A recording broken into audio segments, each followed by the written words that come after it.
때렸는데 아빠가 좀 때렸어. 형이 그렇게 많이 때렸어. 22살 차이. 우리 조카들도 형 아들 셋이 있는데 너무 많이 맞았어. 평생 맞은 것 같아. 이게 외출이를 맞는 게 아니라 주먹으로 맞아. 근데 그 형이 죽었어요. 지난주에 죽었는데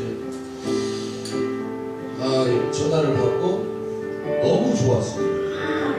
가서 형수한테 너무 고생하셨습니다. 조카들한테 일찍 가셔서 다행이다. 교회에서 조카들 교회에서 오고 이제 형수 교회에서 와서 위로라 하는데 힘들어도 잘 극복해라 이렇게 현 조카가 그러더라고요. 저한테 왜 그런 자꾸 말을 하니 지금 너무 좋은데 그러면서 달인 예배 드릴 때 목사님이 천국에서 만납시다 이렇게 했는데 천국에 가면 형이 있을까봐 가슴이 울컥하더라고요. 천국에 형을 만나야 되는구나. 다른 방법이 없을까 이런 생각. 얼마나 잔인하고 참. 우리 조카 셋 중에서 하나만 교회 열심히 섬기고 둘은 하나는 이혼해서 교회를 못 가요. 그냥 자꾸 물어보니까 왜 이혼했냐, 무슨 문제가 있었냐. 하나는 아예 교회를 안 가고 너무 많이 가요. 우리가 이제 사회에서 어떻게 살아가는 거가 엄청 중요하지만 가정에서 어떻게 사느냐가 너무 중요한 것 같아요. 우리에게 맡겨주신 영혼들을 우리로 인해서 놓친다면 안타까운 일이 아닐까 이런 생각을 합니다. 그래서 형이 돌아가셨으니까 이제 너도 교회 열심히 다녀야지 얘 그러려고요 이러더라고요.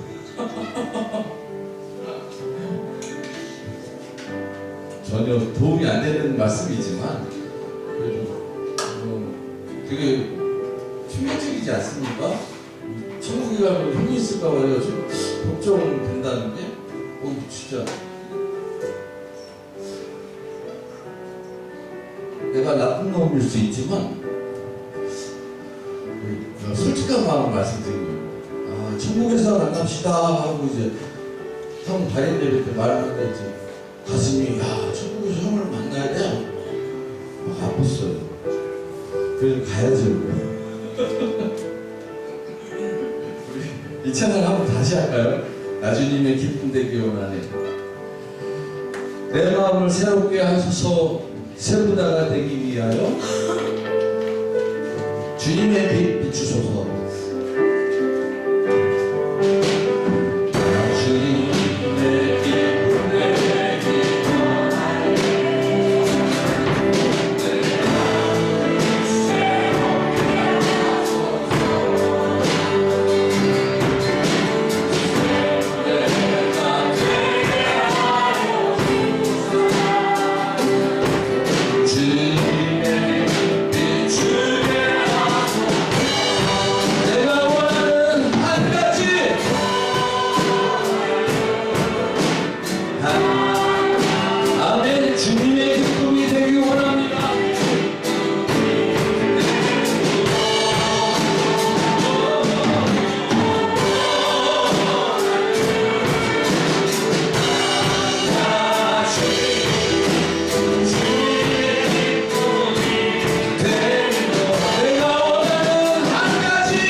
주에 새로운 약이 나왔대요. 기존 당뇨약은 먹으면 몸에서 인슐린이 분배되고 뭐 장기가 열심히 활동해서 그 혈당을 조절하는 거고, 지금 먹는 약은 그냥 위에서 아예 흡수를 못하도록 하는 약이에요. 잘 모르겠어요. 그래서 막 먹으래요. 막 먹어도 살이 빠진다. 그래서 뭐 효과가 있는지는 모르겠어요. 살이 좀 빠졌으면 좋겠다. 당뇨가 났으면 좋겠다가 아니라 살이 빠졌어요. 우리 신앙도 두 가지가 있는 것 같아요. 사회생활을 안 하고 교회 안에서만 있는 사람이고요. 교회에 있으면서 사회에 뿌리를 두고 사는 사람. 그게 뭐가 맞느냐? 다 똑같아요. 다 똑같은데 중요한 건 교회에 있을 때나 사회에 있을 때나 시험과 유혹이 있다는 거죠. 교회에 있을 때는 없는 줄 알죠? 있어요. 막 교만이 돈을 넣고 막 방언 조금 한다고 안 하는 사람을 막 격타해요. 믿음에 대해서 좀 낮게 볼 때가 있어요. 그래서 저는 방언을 들으면서 무슨 방언인지 통별의 영을 달라고 합니다. 듣고 이 사람 큰일 났다.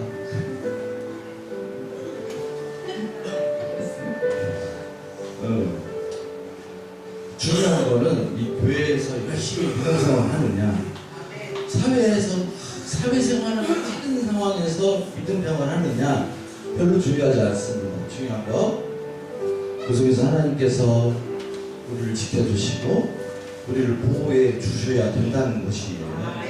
우리 의지와 노력은 그분의 능력에 비하면 보잘 것이 없는 거죠. 날마다 주님 붙들고 그러한 기도하는 마음으로 살아가기를 소망합니다.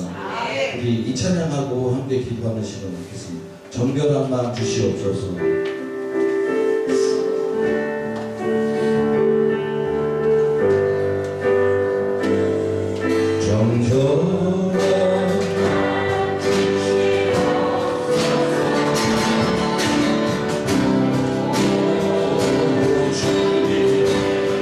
정직한 영을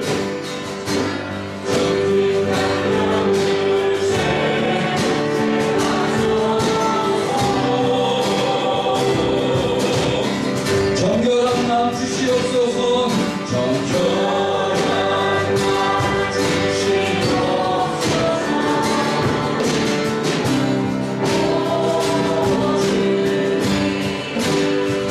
정직한 영을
교회에서나 직장에서나 우리 이웃들과의 관계 속에서 또 이 사회에서 하나님의 마음을 품게 하여 주옵소서.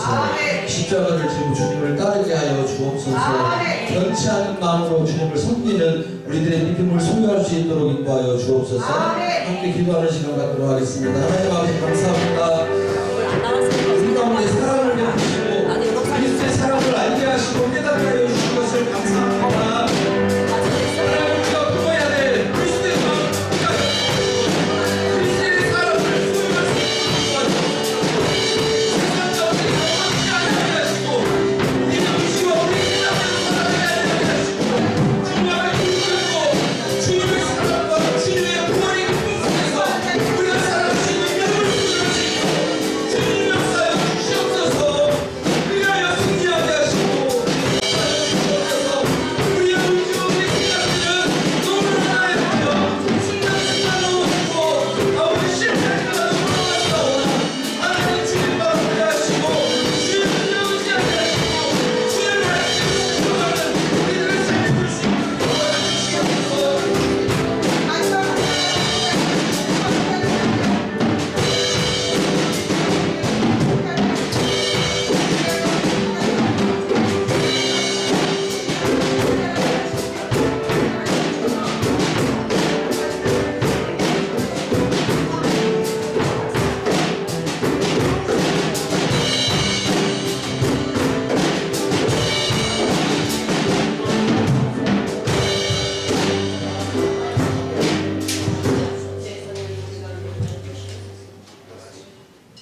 다 같이 일어나셔서 우리 찬양을 이어서 나갑니다.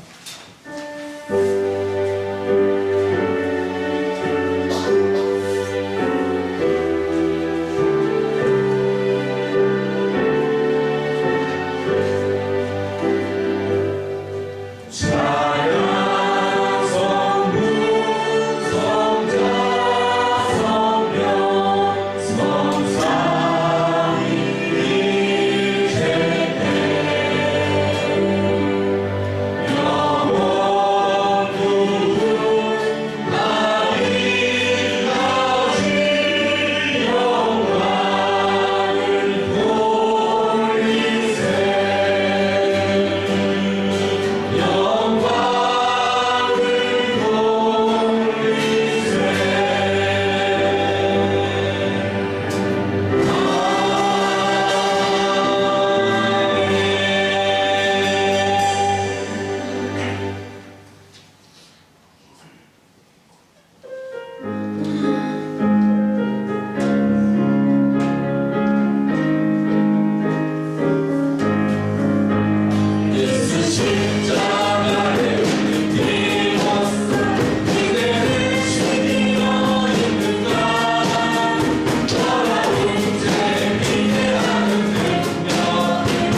기도합니다.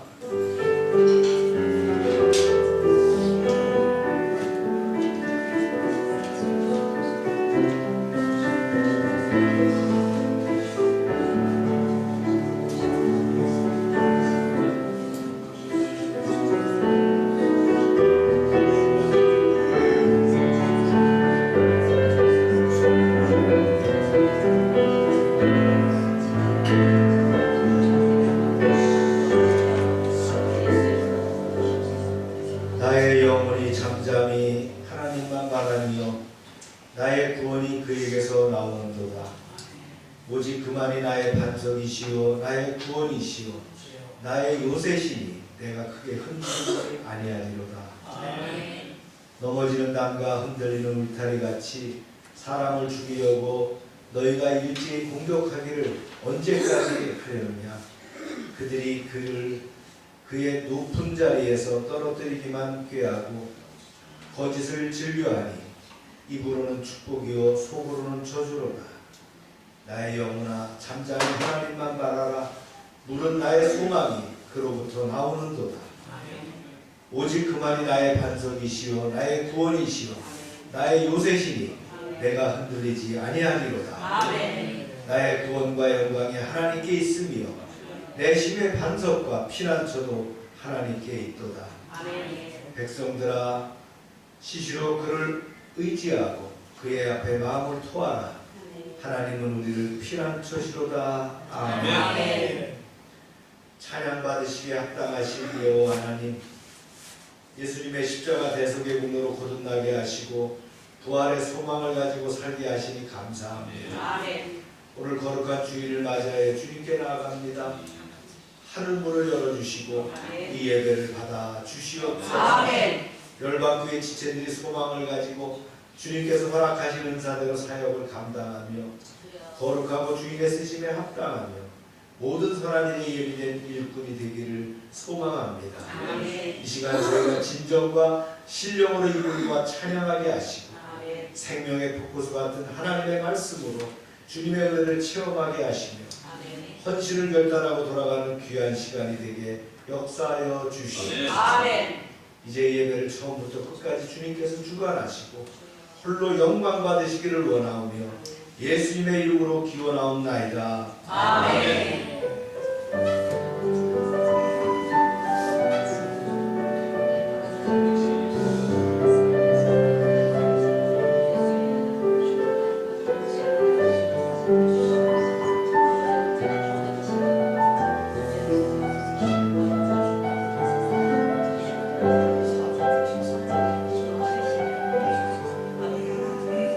전능하사 천지를 만드신 하나님 아버지를 내가 믿사오며 그 외아들 주 예수 그리스도를 믿사오니 이는 성령으로 잉태하사 동정녀 마리아에 나시고 본디오 빌라도에게 고난을 받으사 십자가에 못 박혀 죽으시고 장사한 지 사흘 만에 죽은 자 가운데서 다시 살아나시며 하늘에 오르사 전능하신 하나님 우편에 계시다가 저로서 산자와 죽은 자를 심판하러 오시리라.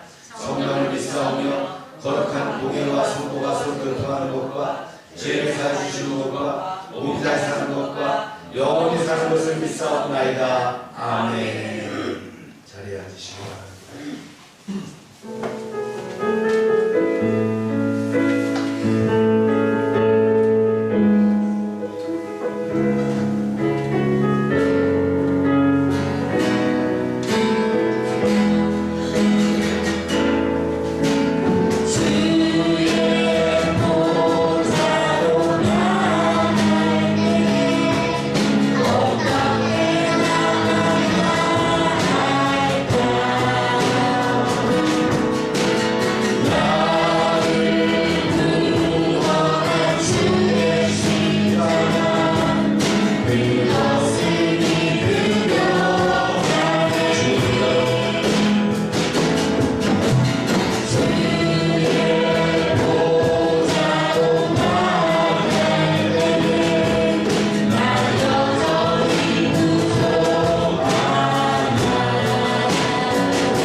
주님의 모든 함께 누리려 끝내 승리의 날을 받으니 선한 여주로 일어서니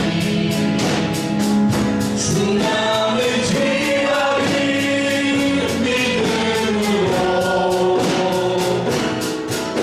우리 고대 안에 주 곳을 그날 영광의 새날을 맞이한 걸로서니 선한 능력으로 일어서니 주님을 지나니 믿음으로 우리 고대 안에 주 곳을 그날 영광의 새날을 사랑으로 일어서니 선한 능력으로 일어서니 주님을 지나니 믿음으로 우리 고대 안에 주 곳을 그날 영광의 새날을 맞이하니 영광의 새날을 맞이하니 영광의 새날을 맞이하니 승리의 새날을 맞이하니 승리의 새날을 맞이하니 이 시간 우리 기도하기를 원합니다.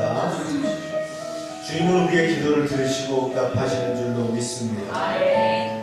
우리가 마음을 다해서 기도하며 간구할 때에 주님은 함께 하실 줄로 확신합니다. 여러분의 기도의 제목 다급한 게 있습니까? 주님께 내어놓으시기 바랍니다. 세상에서 안 되는 게 있습니까? 하나님께 아뢰시기 바랍니다. 주님은 들어 응답하실 줄로 확신합니다. 주여 부르짖고 기도합니다. 주여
돌보시고 제 가운데서 보호하여 주시며 우리 가운데 함께 하신 하나님 은혜에 감사를 드립니다.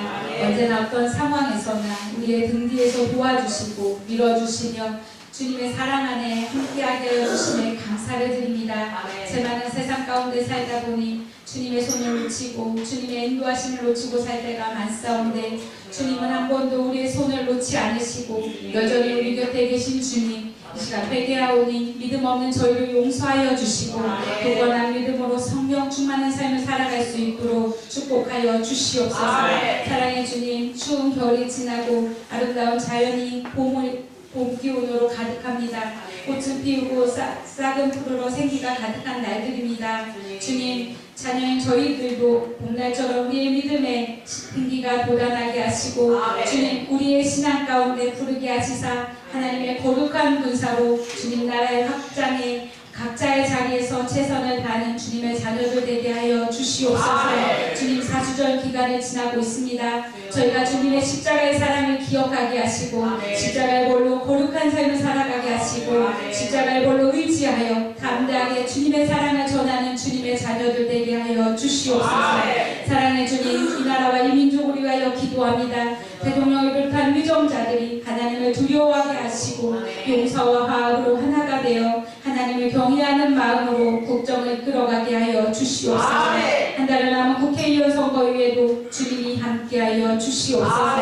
하나님 아버지, 우리 열방교회를 위해 기도합니다. 작지만 강한 교회로서 영혼을 사랑하게 하시고 기도하는 교회 되게 하여 주시네 감사드립니다. 한 성도 한 성도마다 맡은 자리에서 최선을 다하게 하시고 교회를 사랑하게 하여 주시네 감사를 드립니다. 사랑해 주님, 올해 주신 말씀처럼 우리는 열방교회 성도들이 시냇가에 심겨진 나무가 되게 하시고 잎사귀가 마르지 아니하게 하시며 저를 따라 열매 맺게 하시고 하는 일들마다 형통의 복이 임하게 하시사 썩어져가는 세상 속에서 빛과 소금이 되어 어두운 세상 속에 진리의 빛을 비추는 교회 되게 하여 주시옵소서.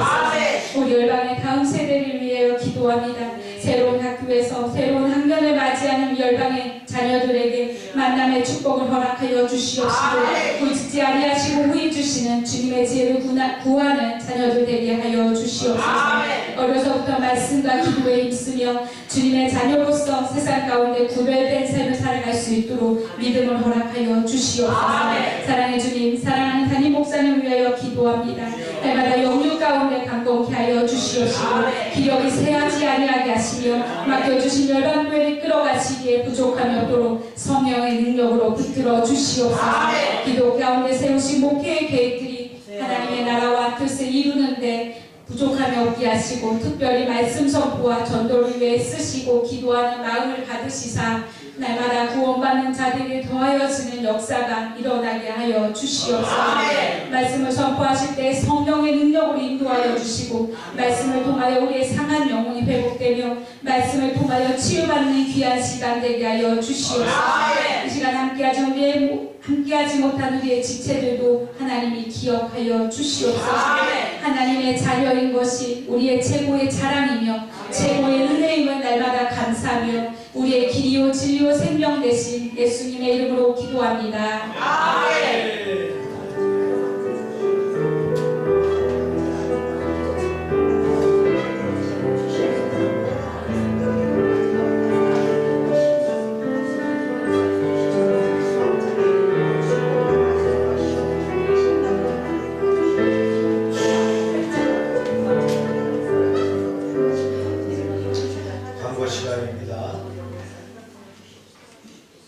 매일 한 사람에게 전도를 하는 것을 우리 마음에 담고 생각합시다. 마음에 품은 사람을 위해서 전화도 하고 문자도 보내고 기도하는 그런 삶 가운데 우리 전도하시기 바랍니다. 또 교회를 지금 출석하지 못하는 분들을 위해서도 우리가 기도해서 함께 하시기 바랍니다. 큐티와 성경통도 계속해 주시고요. 충청지방의 원래가 다음 주 12일 날 있습니다. 풍성한 교회가 30주년이에요. 거기서 지방에 한다. 지역알고센터 프로그램들 진행됩니다. 답산 초등학교 교사들이 성경 공부를 드디어 이제 시작했다고 합니다. 약속은 했었는데 드디어 이제 이렇게 모여서 성경 공부하기로 했다. 그래서 성교사님이 그 필리핀만으로 트랜스레이션 성경 교재 있거든요. 네, 그래서 그 교재 가지고 성경 공부한다. 우리가 선교하기 때문에 학교의 문을 열 수 있었던 거예요. 너무 감사하죠. 교사들에게 복음을 증거하는데 선교사님이 바라기는 아이들도 좀 가르쳐줬으면 좋겠는데 아이들에게 따갈로된 그런 교재가 만들어졌으면 좋겠다 이런 생각을 가지시더라고요. 기도하시니까 또 이루어질 줄로 믿습니다. 우리 그 사모님이 그 아내가 이제 늦은 시간까지 텔레비를 보길래 뭘 보나 그랬더니 필리핀에 그 간 사람들이 살해당하고 말이죠. 그걸 위협당하는 내용을 안전을 위해서도 늘 기도해 주시고요. 선교사님도 교통사고 당했더니 권총 들고 나타나서 그것들이 도망가기도 하고 또 교회 개척하다가 돈을 빌려달라고 해서 돈을 빌려줬는데 돈을 안 주려고 말이죠. 또 그 아들들이 총 가지고 어떻게 한다 해서 또 야간에 도주하는 사건이 생기고 맞습니다. 그런 사건들이 늘 비일비재하게 일어나는 일이 선서지기 때문에 우리가 안전을 위해서 기도해야 됩니다.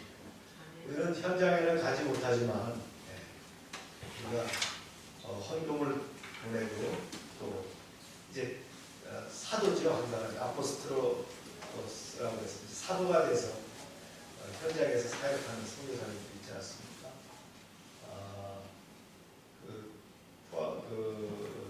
조호 지역이요. 말레이시아 조호 지역에서 전쟁 난민들 선교하는 또 선교사님 계시고 또 자카르타 인근에서 그룹홈 아이들 한 30명 양육하고 계시는 우리 선교사님도 계시고 또 투병 중인 우리 캄보디아 선교사님도 계시고 선교는 참 우리의 사명입니다.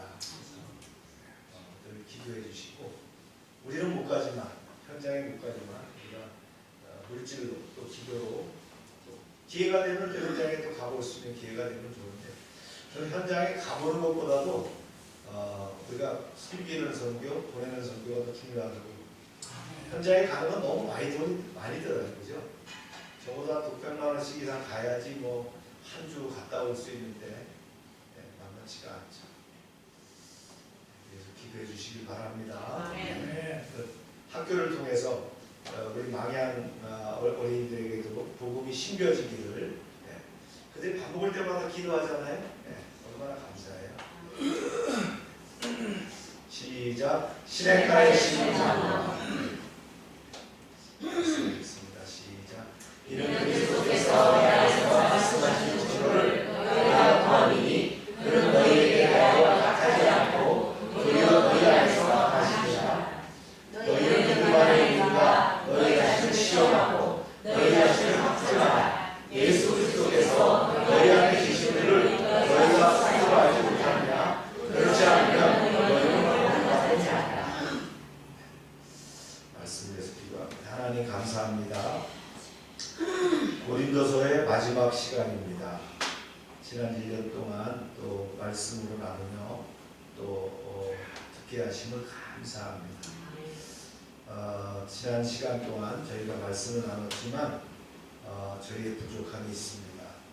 말씀이 우리 가운데서 역사하게 하시고 또 말씀대로 살아갈 때에 세상을 이길 수 있는 능력을 더하여 주시옵소서.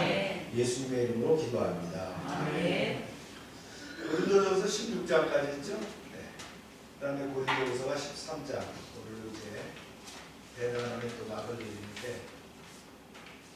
오늘 협동 목사님 떡을 갖고 오셨어요. 책들이라고. 그래서 덕분에 오늘 떡도 나누겠습니다.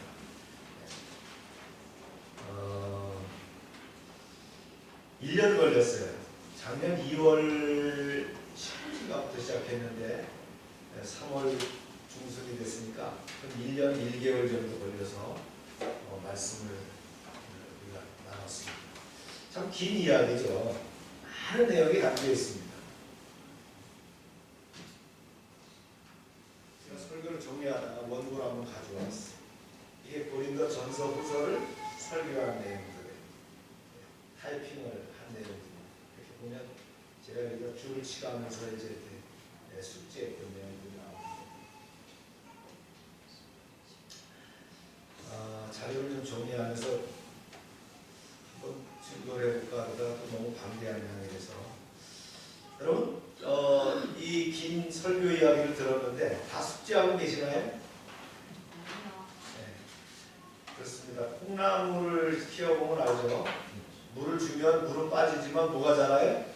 네, 콩나물은 자라는 거예요. 물 밑으로 빠지고. 우리가 설교를 하지만 설교는 들어서 숙지가 안 된 것 같지만 뭐가 자라요? 우리 신앙의 성장합니다. 아멘입니까? 아멘. 제가 신앙의 성장을 한번 또 시간 되면 또 예를 들어서 여러분들에게 증거 한번 하고자. 2011년부터 제가 강해 중심의 설교를 했어요. 그게 이제 미국 대학원에서 공부하면서 제가 강해 설교를 다시금 숙지하고 강해 설교를 이렇게 잘 잡았는데 처음에 누가복음을 해봤는데 쉽지 않더라고요. 네. 근데 이제 좀 많이 숙지가 됐고 이번에 이제 요한복음 다시 다음 주부터 하게 되는데 대부분의 그 한국교회 목회자들 또 세계도 마찬가지예요. 대부분의 목회자들이 주일단위 또 예배 단위의 그 주제 설교를 중심으로 합니다. 어떤 주제를 하나 가지고 짧은 패세지를 가지고 설교를 합니다. 편한 대로 자르고 이렇게 하다 보니까 문맥하고 관계없는 설교를 하는 경우가 많아요. 그러니까 문맥은 그게 아닌데 그것만 딱 잘라서 이렇게 보다 보니까 다른 얘기를 할 수가 있어요. 그러면 잘못하면 누가 돼요? 내가복음이 됩니다. 아마 목회자들의 90%는 내가복음이에요.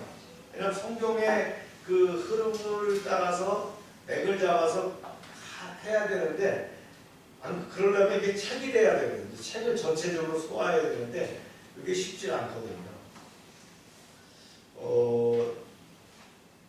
제가 이제 이 설교를 쓰면서 뭘 보냐면 성경과 주석을 주로 봅니다. 주석을 또 이 주석이 안 나오지만 저 주석에 있는 거, 또 저 자료에 있는 거, 이 자료들을 엮어서 쭉 편집을 하게 되거든요. 근데 이 작업이 굉장히 시간이 걸려요. 그러니까 숙달 되지 않은 사람은 한 30시간 정도를 꼭딱 해야 되는 작업입니다. 이 정도 양을 한 편의 설교를 쓰려면. 그래서 저는 비교적 숙달되니까 주중에 이제 전부 다 주석 작업을 다 해놓고 나서 토요일 하루는 아침부터 밤늦게까지 계속 더빙하면서 그거를 연결하고 그걸 PPT로 만들고 요약을 해서 이제 주보에다가 3페이지 정도로 요약을 해서 이렇게 작성해서 넣습니다. 이런 작업을 하거든요. 이게 숙달이 안 된 사람은 이게 안 되는 거예요. 그러다 보니까 이제 주제 중심으로 그냥 이렇게 하다 보니까 문맥이 없는 이렇게 됩니다. 그리고 많은 분들이 설교 책을 만들어 놨어도 주일 단위로만 끊어서 설교를 하다 보니까 다른 얘기가 되어 있는 게 있어요. 강의 설교를 했다 그랬는데 주일 단위로 자르다 보니까 이게 안 맞는 거예요. 그게 아니고 어떻게 해요? 고구마를 캐면 줄기가 딱 따라 나오듯이 그걸 다 한 줄기를 다 엮어야 되거든요. 그러니까 저희가 하는 설교는 그렇게 하는 거예요. 주 단위로 자르는 게 아니라 문맥 단위로 단락을 줘서 이렇게 자른다. 이게 한 번 설교한 걸로는 정리되기가 쉽지 않아요. 다시 한 번 했으면 그런데 다시 할 시간이 있을런가 모르겠어요. 없죠. 한 사람이 이렇게 목회를 하는데 이렇게 한다는 것이 쉽지 않잖아요. 저도 목회와 신학을 근 30년 가까운 세월을 이렇게 하면서 다듬어진 실력 가지고 이게 해야 되는데 목회자가 공부해가지고 그걸 이룬다는 게 천재적인 그런 소양이 아니면 좀 쉽지 않다. 아마 제가 이렇게 원고를 이렇게 써놓은 것이 공태기로 좀 싸는 게 있어요. 책별로. 그걸 언제 다듬어야 되느냐? 아마 은퇴한 후에나 다듬어야 될 거예요. 은퇴하고 난 다음에 예를 들어서 바울에 관련된 책을 다 모아놓고 다시 리뷰를 하면서 그 책별로 정리를 한다면 좋은 작품이 되겠죠. 학교에서 선생님들이 강의를 할 때 뭐 대학은 그런지 모르겠지만 중고등학교, 초등학교는 기본 강의록이 딱 있어요. 어떤 주제가 있어서 어떤 범주 내에서 해라. 그래야 시험도 어떻게 나오나. 그래야 형평성도 고려하잖아요. 그렇게 되듯이 저는 목사들이 설교하는 내용도 그런 게 있었으면 좋겠다고 생각해요. 근데 그게 없어요. 그러다 보니까 목사님들이 쉽게 그냥 남이 설교한 것 갖다가 그냥 끄집어서 내고, 그러다 보니까 악화가 양화를 구축하는 식으로 나쁜 것이 계속되는 거예요. 원래 프라이머리 소스가 있어서 성경으로부터 주서 이걸 찾아서 이걸 사전 콘코던스를 통해서 연구를 하고 이런 것들이 이게 발전된 것이 설교가 된 것이 렉시콘 이렇게 쭉 연결이 돼야 되는데 그런 작업을 할 시간적인 여유가 없다.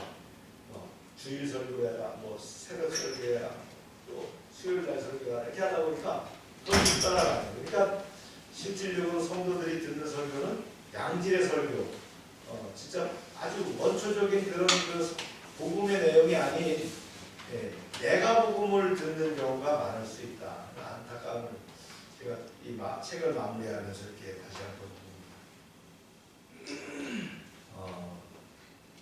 그래서 제가 했던 설교들을 나중에 제가 은퇴한다면 은퇴 이후에 시간을 내서 그 원고들을 다듬어서 책을 낸다면, 또 싸게 요새 전자책이 싸잖아요.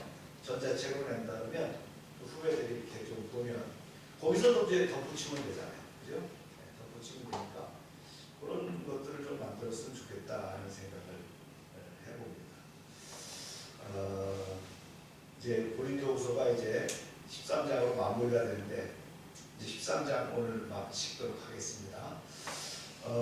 바울이 이제 반복되는 경고를 합니다. 이 마지막 장에서 반복되는 경고를 하는데 두 가지 내용을 하거든요. 하나는 회개하라는 거고요. 하나는 하나님을 경외하라는 거예요. 그래서 회개하고 순종하고 죄악을 떠나라. 이 말씀이 바로 이 말씀이에요. 시작.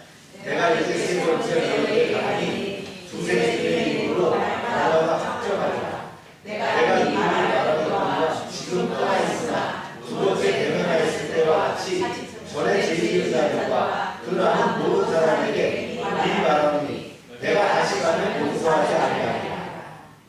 바울은 아직도 회개하지 않은 자들에 대한 징계 절차를 언급하거든요. 그래서 모든 그 주장들을 두세 증인으로 확인하고 확증하겠다 이런 거예요. 이거는 이제 통상 뭐 디모데전서에서도 얘기한 바 있었지만 이런 절차는 신명기에 나오는 내용이거든요. 보세요. 시작. 사람이 아무 악이든지 무릇 더만 죄는 한 증인으로만 정할 것이 아니요 두 증인의 입으로나 세 증인의 입으로 그 사건을 찾아갈 것입니다. 고린도 교회는 아직도 심각한 죄 문제에 해결하지 않은 거짓 사도들과 일부 교인들이 있어요. 그들이 지금이라도 회개하지 않으면 이제 절차에 따라서 징계를 하겠다 이렇게 얘기하는 거예요.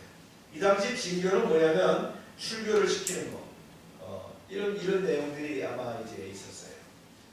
징계 내용이 여러 가지가 있겠지만 출교까지도 하는 그런 내용들이 있었다. 모르는 게 뭡니까? 회개하고 순종해라. 내가 다시 돌아가기 전까지 너희가 회개하고 순종하도록 해라. 이런 다시 기회를 주는 거예요. 그러면서 뭘 얘기합니까? 하나님을 두려워하라고 얘기합니다.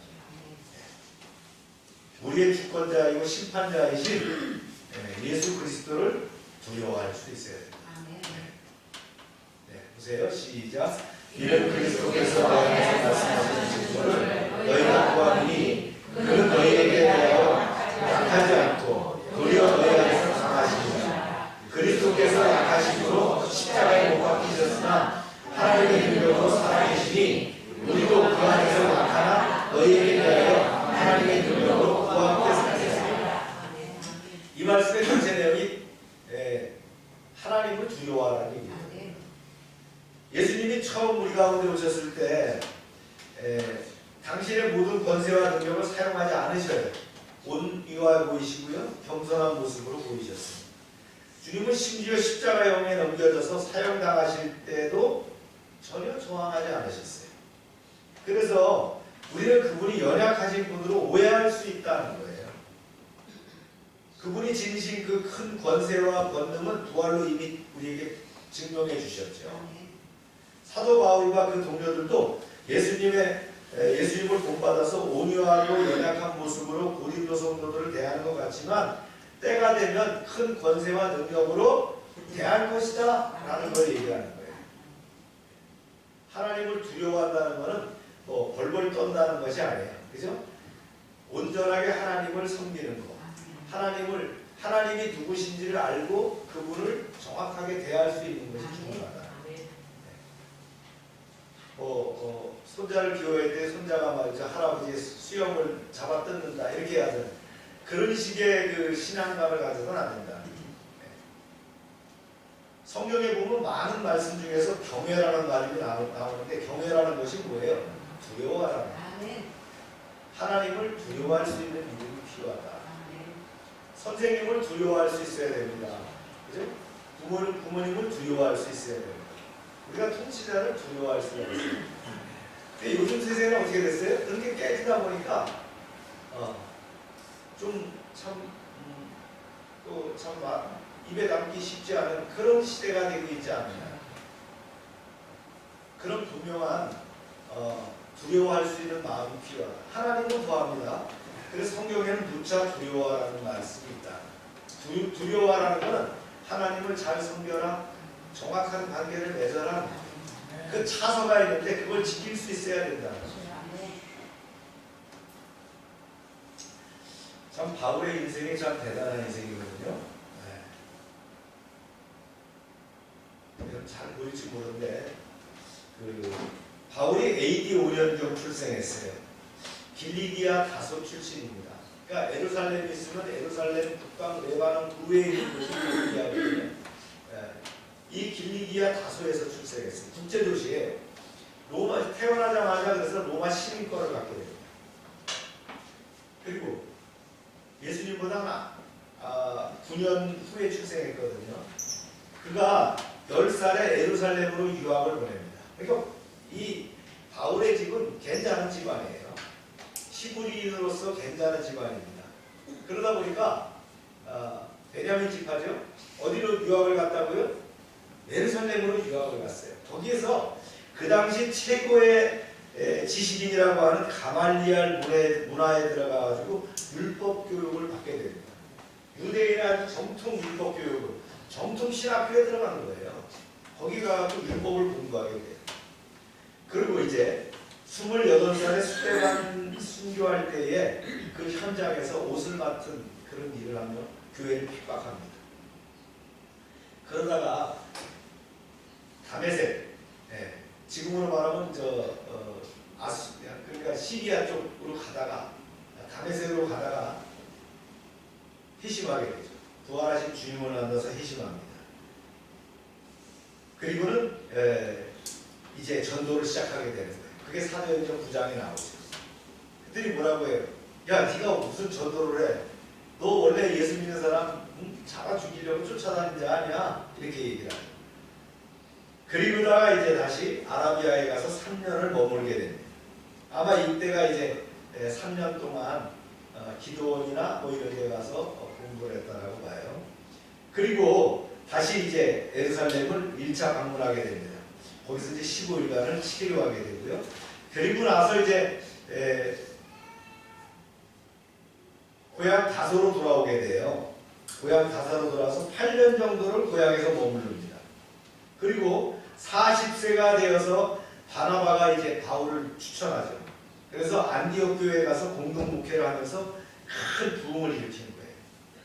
40살이 됐을 때 비로소 이제 하나님의 종으로 목회자로서 쓰임 받게 된 거죠. 그리고 이제 그때 어떻게 합니까? 안디옥에서 구제연금을 가지고는 예루살렘 교회가 어렵다고 예루살렘을 2차 방문하게 되고요. 그리고 이제 바나바와 함께 1차 전도여행을 떠나는데 안디옥 교회에서 파송하는 장면이 사도행전에 나옵니다. 그리고 이제 그 예루살렘 공의에 참석하기 위해서 3차 방문을 하게 됩니다. 이때 어떤 문제를 가져가요? 할례 문제. 이방인이 굳이 할례를 받아야 되느냐? 이런 문제를 율법과의 부딪히는 문제를 이제 그 예수님의 제자들 베드로를 포함한 그 사도들에게 가서 묻게 되는 그런 사건이 있죠. 그리고 예루살렘 공회 후에 안디옥에서 갈라디아서를 기록하게 됩니다. 사람들은 데살로니가라고 얘기할 수도 있지만 요즘은 갈라디아서를 주로 얘기합니다. 제일 처음에 쓴 것이 갈라디아서다. 그러니까 성경에 기록된 성경이 제일 처음으로 이렇게 만들어진 것이 누구예요? 바울의 갈라디아서예요.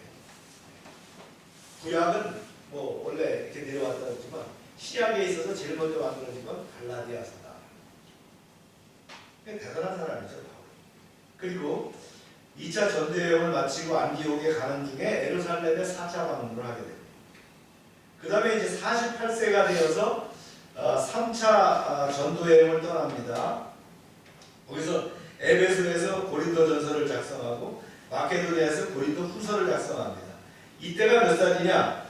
48살에서 52세 그 사이에 일어났던 사건이었다. 그러니까 어쩌면 아주 그 인생의 그 가장 그 장년기, 절정기에 이 고린도서를 쓰게 됐죠. 그리고 이제 AD 57년에 예루살렘을 5차 방문하게 됩니다. 이때 바울이 성전에서 유대인들에게 잡혀서 포송되게 되는 거예요. 그리고 이제 58세 가이사랴 감옥에서 2년간 구금됩니다. 가이사랴라고 하는 건 이스라엘 땅에 있어요. 가이사랴 빌립보라고 하는 거거든요. 그 지역에서 2년 동안 구금 생활하게 돼요. 미결수가 되죠. 그래서 나는 로마인이다. 로마 가서 재판을 받겠다. 그래서 56세에 이제 로마로 끌려가게 됩니다. 거기서 어떻게 합니까? 로마로 가던 중에 뭘 만나요? 태풍을 만나갖고 파선하는 걸 경험하게 되죠. 그리고 이제 로마에 가서는 바로 그 재판을 받는 게 아니라 가택에 연금됩니다. 2년 동안 새 집에서 연금되면서 복음을 전파하게 되고요. 거기서 이제 쓴 것이 골로새서, 빌립보서, 빌레몬서, 에베소서 이러한 그 옥중 서신들을 쓰게 됩니다. 그리고 이제 58세가 됐을 때 로마에서 감옥에 석방됩니다. 그리고 바울이 디모데와 함께 4차 전도여행을 갑니다. 이때가 어디냐? 서바나, 스페인, 그 다음에 동방선교, 약 5년 동안 이렇게 이제 선교 사역을 하게 됩니다. 3년 동안, 약 3년 동안 선교 사역을 합니다. 그리고 마게도니아에 들어와서 디모데전서와 디도서를 기록하게 됩니다. 그리고 62세에 로마 감옥에 2차로 투옥되게 됩니다. 이때가 뭐냐? 네로 황제가 불을 질러가지고 말이죠. 그 기독교인들이 불을 질렀다라고 했을 때 주동자라고 잡혀가게 됩니다. 그래서 이때는 어디를 가느냐? 지하 감옥에 갇히게 됩니다. 지하 감옥에 갇히게 돼요. 이때 누가, 지난번에 영화 제가 잠깐 보여드렸죠? 누가 신방을 합니까? 면회를 가죠? 누가가 드나들면서 받아 적어서 쓴 것이 디모데의 후서가 됩니다. 그리고는 62세에 오스티안 가는 길에 그 말뚝에다가 붙잡아놓고는 참수를 당한 참수형을 받게 됩니다. 62년간의 그 일생이었죠. 바울이 없다면 기독교는 어떻게 됐을까? 바울이 없는 기독교는 저는 생각을 못할 정도입니다. 바울의 제자들이 바로 누가예요. 그죠? 그가 쓴 글이 누가복음인 거예요. 원래 프라이머리 소설은 마가입니다. 마가가 쓴 것을 마태가 받고 마가가 쓴 것을 누가가 보고서는 복음서를 써서 세 방향으로 쓰게 됩니다. 그 다음에 요한 공동체에서 쓴 것이 요한복음. 그래서 공관복음이 마태, 마가, 누가복음이라면 요한복음까지 포함해갖고 사복음서가 됩니다. 그래서 다음 주부터는 뭘 한다고요? 요한복음을 우리가 강의하게 됩니다. 성경이 이렇게 입체적으로 볼 수 있도록 되어 있어요. 바울이 귀한 그런 인물이었다. 그러니까 로마서도 이제 강의를 했지만 참 로마서가 어렵기도 하고 참 깊은 내용의 어쩌면 지금으로 말하면 이 조직신학 같은 그래서 진짜 성경의 다이아몬드라고 하는 것이 바로 로마서거든요. 그런 것들을 썼던 바울. 자, 바울이 이제 계속 강조하는 내용을 볼까요? 너 자신을 시험하라 그랬어요. 앞에서 두 가지 경고를 했죠. 순종해라, 제약을 떠나라 그러면서 하나님을 두려워하라 그랬어요. 그리고는 뭐라고 얘기하느냐, 여기서 이제 또 얘기합니다. 뭐라고? 시작. 믿음을 가지고 용기, 참으로 구원받는 이 스스로 상징해야 한다. 말씀을 봅니다. 시작. 너희는 믿음 안에 있다. 너희 자신을 시험하고 너희 자신을 풀지라. 예수 그리스도께서 너희 안에 계신 줄을 너희가 스스로 알지 못하느냐. 그렇지 않으면 너희는 구원을 받는다. 이 구절을 제 신학자들은 두 가지로 해석해요. 구원의 문제다, 하나님의 인정의 문제다라는 게 확증한다는 것이. 아마 근데 구원의 문제라고 봅니다. 거짓 사도들이 잘못 전달한 복음을 듣게 되면 제대로 구원받을 수가 없다는 거예요. 이단 사상에 빠지면, 이단에 빠지게 되면 제대로 구원받지 못한다. 마치 보이시피싱 같은 거예요. 보이시피싱 해갖고 여러분 돈 보내봐야 헛겁니다. 그렇죠? 예. 그거 똑같은 거예요. 보이시피싱을 들으면서 이게 복음이라고 생각하면 안 돼요. 요즘 보이시피싱도 아주 이제 진화가 됐어요. 그죠? AI에서 진화가 되다 보니까 사진까지도 다 보여주는데 이게 딥러닝에 의해서 사진까지 다 보여주고 하는데 속을 수밖에 없이 중요한 건 그렇죠? 은행이나 금감원이나 이런 데서 우리한테 전화를 안 한다는 거예요. 그죠? 검사가 우리한테 전화할 이유가 없다는 거죠. 그래서 거기 빠지면 안 돼요. 여기서 확증하라는 단어가 나오는데 확증하라는 단어가 도키마제테라고 하는 말인데 증명하다라는 뜻입니다. 이 말의 도키마제테의 원 뜻은 뭐냐면 재련소에서 순금을 정제하는 과정을 얘기하는 거예요. 금을 어떻게 해요? 천도가 넘는 고열로 금을 녹이게 되면 어떻게 합니까? 금에 있는 불순물이 다 빠져서 분리가 됩니다. 그래서 여기서 뭐 넣게 돼요? 1400도의 고온 속에서 순금을 넣게 됩니다. 그게 정금이라고 하잖아요. 이게 바로 도키마제예요. 즉 뭐예요? 고린도 교회 성도들에게 자기를 시험해서 믿음에 위배되는 행동들을 모두 제거하고 정제하라, 정렬하라, 순수하게 하라 그런 뜻이에요. 우리에게도 필요하겠죠? 우리에게 우리가 완전 마치 그 재련소에서 들어간 그 불덩어리 속에 들어가 녹여서 아주 순금을 만드는 것처럼 도키마제테를 할 필요가 있다.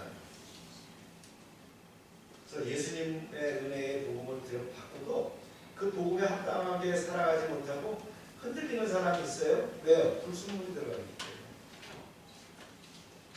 예수님은 이렇게 말씀하셨어요. 시작.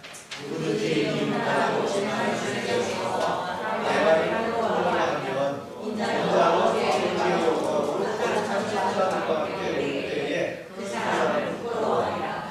누가복음에서 이렇게 썼어요. 시작. 누구든지 나와 하면 인자로 자기와 아버지가 거룩한 자들에게 나올 때에 그 사람을 부끄러워하리라. 이렇게 누가복음에도 나오고 마가복음에도 나오니까 분명히 예수님이 하신 말씀이죠. 부끄러운 구원이 있다는 거예요. 재림하는 예수 주님을 만나는데 성도들이 기뻐하는 게 아니라 간신히 구원받았기 때문에 스스로 부끄러워할 수 있다는 거예요. 우리가 다 그렇죠. 우리가 주님 앞에 당당하게 접니다 라고 설 수 있는 믿음이 얼마나 되겠어요. 늘 부끄러운 믿음. 그래서 어떻게 된다 그랬어요? 도키마제테. 정렬하고 순금으로 만들어가야 된다. 이것이 신앙생활이라는 거예요. 우리가 구원받았지만 구원받은 그 믿음을 가지고 정렬하고 성화의 삶을 살아서 이게 완전히 정화가 됐을 때, 완전히 순금이 됐을 때 영광 구원을 이루게 됩니다. 아멘입니까? 네. 그래서 우리는 자신들이 구원을 받았는지 제대로 좋은 길을 가고 있는지 가끔 점검할 필요가 있습니다. 주님은 이렇게 말씀하셨어요. 시작. 좋은 들어가라. 멸망으로 인도하는 눈을 뜨고 그 길을 열고 그리로 들어가지 않고 생명으로 인도하는 눈을 춥고 길이 그쳐사여 찾는 자가 조종이라. 좁은 문으로 들어가야 됩니다. 이거는 굳이 그래서 나는 아닙니다. 예. 그런 의미는 아니고요. 고생을 자초하라 뭐 이런 뜻은 아니에요. 예. 고생을 자초하라는 뜻은 아니에요. 그게 뭐예요? 도끼맞아요. 자기를 정렬하고 정렬해라. 그래서 불순물을 다 떼내라. 세상적으로 안락함이라고 들으면서 하는 것이 진리가 아니다. 예, 그렇죠. 우리가 재밌다, 즐겁다라고 하는 그것이 진짜가 아니다라는 그게 정렬할 필요가 있다는 거예요. 그렇다고 해서 말이죠. 머리 깎은 중처럼 그래 살 필요는 없습니다. 우리가 성숙한 그리스도인으로 성숙한 신앙의 삶을 살아갈 수가 있어요. 아멘입니까? 네. 어떤 목사님이 중풍에 걸려서 거의 죽을 뻔했어요. 몇 달 동안 이 목사님이 아주 절망감에 빠졌어요. 그 목사님이 고백하기를 마치 마귀가 자기를 극한의 생각들로 폭격하는 것과 같더라는 거예요. 그래서 이제 지친 가운데서 주님께 간구했죠. 주님, 이 마귀의 공격으로부터 구해주세요. 나를 천국으로 데려가 주세요. 그랬어요. 그랬더니 주님이 이렇게 말씀하시더라는 거예요. 그 마귀의 공격이 아니야. 내 자신에 대해서 깨닫도록 내가 내게 가져온 시련이야. 내가 어떤 사람인지 스스로 깨닫게 하려고 내가 이런 시련을 줬어. 이렇게 말씀하시더라고요. 우리가 스스로의 죄성과 이기심과 교만과 불순종 속에서 살아가고 있음을 스스로 깨달아서 스스로 고치고 올바른 방향으로 가는 것이 중요해요. 그래서 우리의 믿음의 체크리스트가 있어야 돼요. 정기적으로 확증할, 도키마제티할 필요성이 있다는 거예요. 정기적으로 그럴 필요가 있다. 이것이 우리 어쩌면 주일이 될 수도 있고요. 매일매일의 큐티가 될 수 있고요. 그때마다 나를 다듬고 정리해라. 내가 오늘 하루는 어떻게 살았는지, 또 한 주간은 어떤 삶을 살았는지 도키마제테 확증할 필요가 있다. 뭐 더 여유가 있다면 기간을 정해서 말이죠. 뭐 기도를 한 번씩 간다든가 뭐 이렇게 하면 좋겠지만 그런 여유가 없다면 우리가 주일 성수하면서 또 매일매일 큐티를 하면서 자기를 정지할 필요가 있다. 할렐루야. 두 번째 이제 바울이 얘기합니다. 시작. 바울은 자신과 그들로 이렇게 얘기했죠. 우리가 버림받은 자되어 되지 아니할 것을 너희가 알기를 내가 바라고 했어. 이 말 속에서 뭐가 있냐면 사도 바울과 동료들은 구원받은 증거가 분명하다 그 얘기를 하는 거예요. 그 다음에 세 번째 얘기를 또 합니다. 시작. 바울은 고린도 교인들이 경건한 삶을 살고 그 말을 이제 이렇게 하는 거예요. 시작. 우리가 하나님께서 너희로 아주 좋은 거 행하지 않게 하시기 원하노니 이는 우리가 옳은 자임을 나타내고자 하느니라. 오직 우리는 버림받은 자 될지라도 너희는 선을 행하라고 하고자 하느니라. 우리는 진리를 거스려 아무것도 할 수 없고 오직 진리를 위하여 좀 어려운 말이죠. 그래서 바울은 자신과 동역자들이 사람들에게 특히 고린도 교인들에게 오해를 받고 배척당하는 일이 있어도 고린도 교인들이 올바른 믿음을 가지고 올바른 생활하기를 바란다 이렇게 요청을 합니다. 이게 물론 수사적인 표현인데요. 고린도 교인들이 바울에 전한 이 복음을 올바르게 붙잡기만 한다면 그들이 당연히 바울과 동료들을 존중하겠죠. 그런데 그렇지 못하다 보니까 이제 바울에게 대적하기도 하고 그런 거예요. 그렇지만 바울은 뭐라고 합니까? 자기와 자기 동료들은 하나님의 말씀을 거슬릴 수 없다 이런 고백을 하는 거예요. 그러면서 네 번째 이 말을 하여 시작. 바울은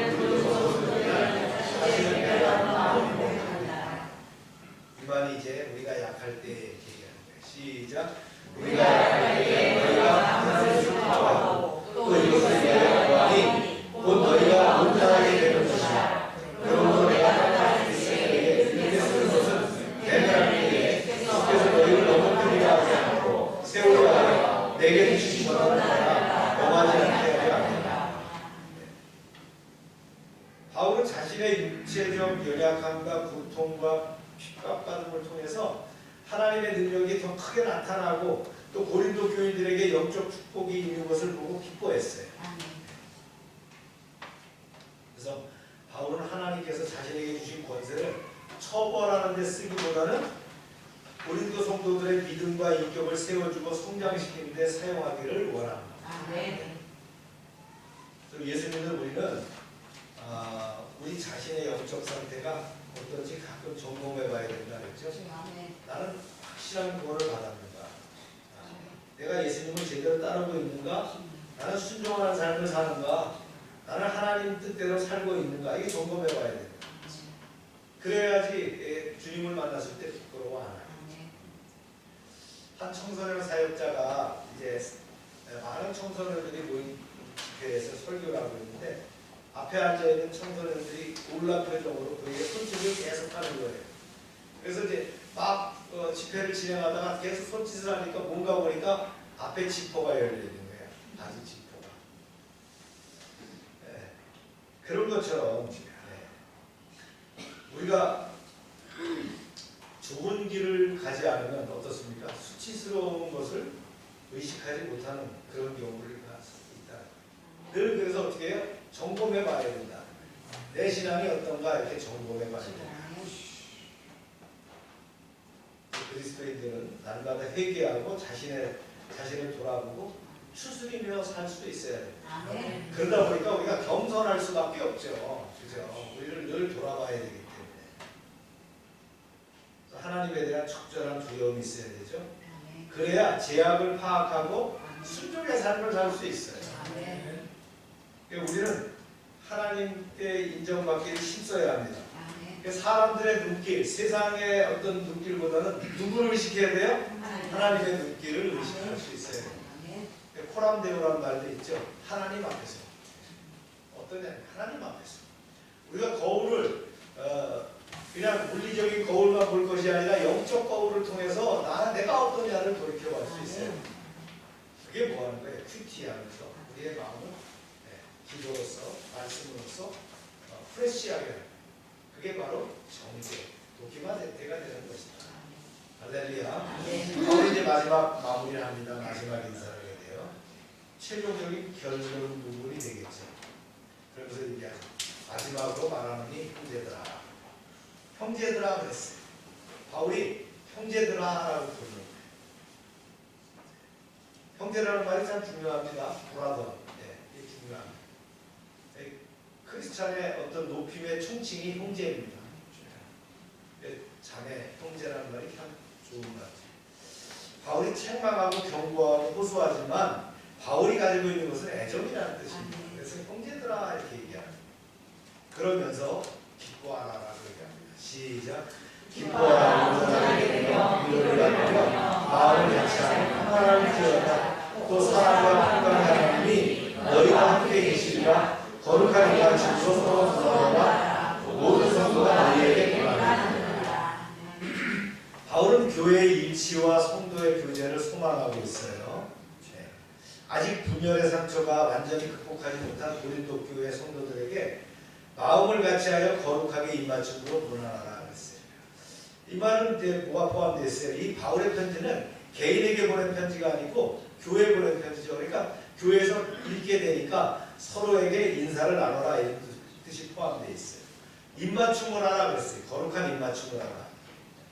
입맞춤은 그 당시 신약 시대에 흔히 발견되는 인사 방법입니다. 특히 동방의 인사 방법이었거든요. 그래서 초대교회에서는 성만찬하기 전에 이렇게 서로 거룩한 입맞춤을 했어요. 동성끼리만. 이성에게 하는 게 아니라 동성끼리만 했다가 13세기 말에 와서 이것이 이제 부작용 때문에 폐지가 됩니다. 그런데 우리 한국 사람들은 인사할 때 좀 뻘쭘하죠? 좀 뻘쭘하게 인사합니다. 또 이제 조폭 같은 사람들은 막 폴더 인사를 좀 하는 경우도 있고요. 요새 조폭이 많이 늘었어요. 선거 때가 되니까. 왜 이렇게 폴더 인사를 하는 사람들이 많이 나서는지 선거 때만 되면 그렇게 폴더 인사를 하는데 서양은 어떻게 합니까? 인사를 그렇죠. 볼을 맞대고 인사하죠. 이게 다 여기서 나온 겁니다. 거룩한 입맞춤으로 인사하라. 이게 크리스찬 문화의 하나로 그렇게 입은 안 맞추지만 입에 가까운 볼에 맞추죠. 그죠? 그런 인사를 합니다. 잘못하면 요새 뭐가 돼요? 남녀가 그렇게 하면 문제가 생길 수도 있어요. 조심해야 되겠죠. 마지막 인사입니다.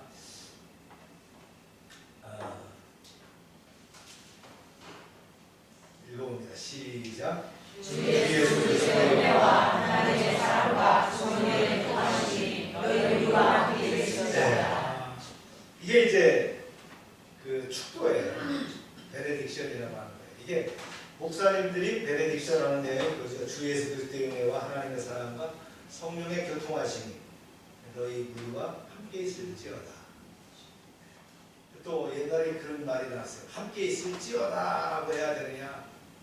교회에 대해서 바울은 함께 있을지어다라고 했다. 반말로 했다. 그러니까 여러분 헬라어 히브리어에 반말이 어디 있어요?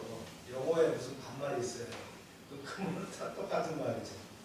그래서 교회에 대해서는 그렇게 하는 말보다는 또 겸손한 말이 좋겠다. 뭐 그래서 아주 고답적인 또 장로교 목사님들은 너희와 함께 있을지어다 이렇게 하면서 그러는데 여러분 축도는 누가 할 수 있어요?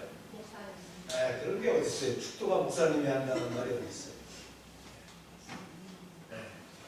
축도는 베네딕션입니다, 그죠? 글자 그대로 축복하는 말이에요. 그러니까 그런 의식이 사실 안 맞다. 침례는 누가 줘야 돼요?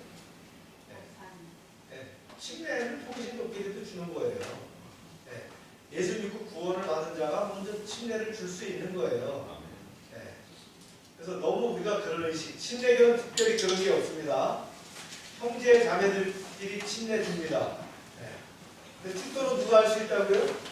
네. 목사님이 하는 게 아니에요. 누구도 할 수 있는 거예요. 여러분들이 가정예배 드릴 때에 주 예수 그리스도의 은혜와 이렇게 축도를 베네딕션을 할 수 있는 거예요. 아 이거는 꼭 목사님만 하는 거야 이런 게 성경에 있다 없다? 절대 없다. 그런 게 어디 있어요? 그런 거 없어요. 여러분 공항은 우리나라 대통령의 상장인데 이 공항은 누구만 하게 돼 있어요? 아니에요. 우리 집에 공항을 한다고 공항이 있어요. 여러분 중국집에 가도 공항이 있어요. 짜장면 먹으러 가보세요. 네. 그런 거 이렇게 우리가 너무 거기에 매일 필요가 없다. 그래서 이게 축도인데 이 축도가 이 시대에는 이렇게 했다가 아니라 바울이 이렇게 했는데 여기에 뭐가 들어가 있어요? 한번 읽어봐. 다시 읽어봐요. 시작. 주 예수 그리스도의 은혜와 하나님의 사랑과 성령의 교통하심이 너희 우리와 함께 있으시리라. 이게 물이라고 표현했을 뿐이지만 물이 그런 거 이상한 말 같지만 이게 번역했으니까 물이라는 말이 나온 거예요. 그죠? 이게 원어로 따지면 뭐 그런 말이 아니겠죠. 복수겠죠. 너희들이지요. 그죠? 예수 그리스도와 하나님의 사랑과 성령에 뭐가 들어있어요? 성삼위일체가 여기 포함되어 있죠. 여기에 성삼위일체 신학이 삼위일체 신학이 여기 포함되어 있는 거예요. 이런 축도가 있다는 것을 바울이 했기 때문에 이것이 계승되면서 내려왔다. 여러분들이 가정예배일 때 축도하시기 바랍니다. 네. 그래서 이런 내용들을 기록해서 축도를 할 수 있다. 축도는 꼭 목사님이 해야 된다. 그런 거 없어요. 내가 신학교, 신학대학, 대학원, 박사과정까지 다 했어도 그런 거 배운 적이 없어요. 그리고 이런 거 강조하는 거 장로교예요. 왜냐하면 자기네끼리만 해야 되니까. 그런 거 아니라는 얘기예요. 권위의식. 그런 거 아니에요. 기독교에는 그런 게 없다. 우리는 다 만인 제사장이잖아요. 그렇죠? 할렐루야.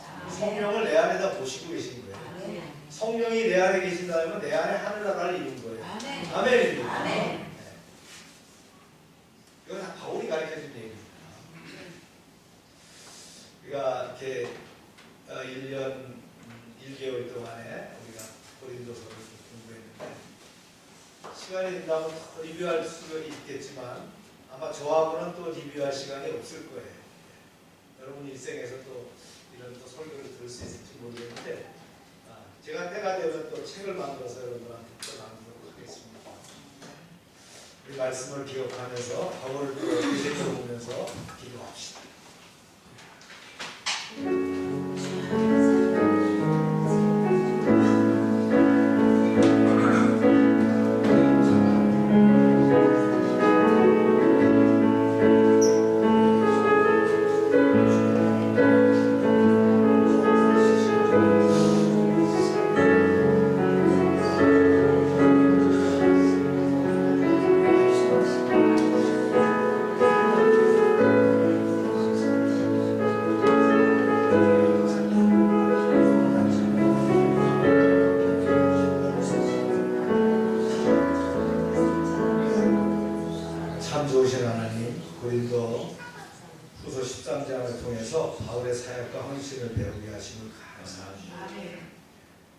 바울이 반복되는 경고를 합니다. 회개하고 순종하라.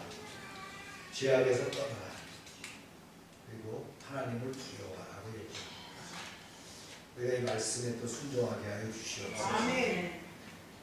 우리 자신을 늘 점검하는 그런 믿음을 가지시길 원합니다. 아멘. 그리하여 순금처럼 정금처럼 깨끗한 신앙을 유지하게 하여 주시옵소서. 아멘. 바울이 마지막 인사를 한 것처럼 삼위일체 하나님의 이름으로 그러니까 가정을 축복하고 사업장을 축복하고 우리의 삶을 축복하게 하여 주시옵소서. 아멘. 저희는 주님에 의해서 시냇가에 심겨진 나무입니다. 철을 따라 열매를 맺으며 잎사귀가 마르지 않으며 모든 일에 형통한 믿음을 이루게 하여 주시옵소서. 아멘. 예수님의 이름으로 기도합니다. 아멘. 다 같이 일어나셔서 505장 온 세상을 위하여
찬송합니다.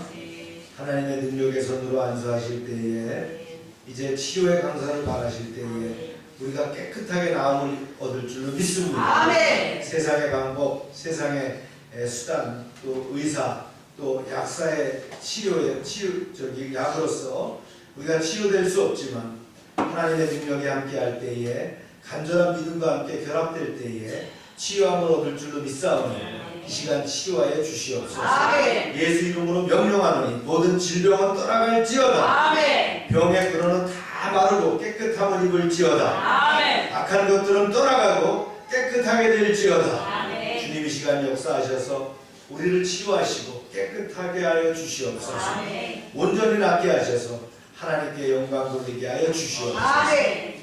날마다 넘치게 하시는 하나님의 구원의 은총에 감사를 드리며 저희들에게 주신 것을 구별하여 하나님께 다시 드립니다. 이제 약속의 말씀대로 11조를 드릴 때 이제 가정과 사업장에 복을 쌓을 것이 없도록 채워주시옵소서. 아멘. 황충을 금하여 주시고 아멘. 과실이 기한전에 떨어지지 않게 하시고 주님의 보호가 눈동자처럼 드러나게 하여 주시옵소서. 아멘. 시와 양식으로 구별해서 주정원금, 감사원금, 약정원금, 성경금으로 드립니다. 100배로 응답되게 하여 주시옵소서. 아멘. 하나님의 말씀을 듣고 이제 그 명령을 지켜 행할 때 이 백성들을 축복하사 세계 모든 민족에 뛰어나게 하여 주시옵소서. 아멘.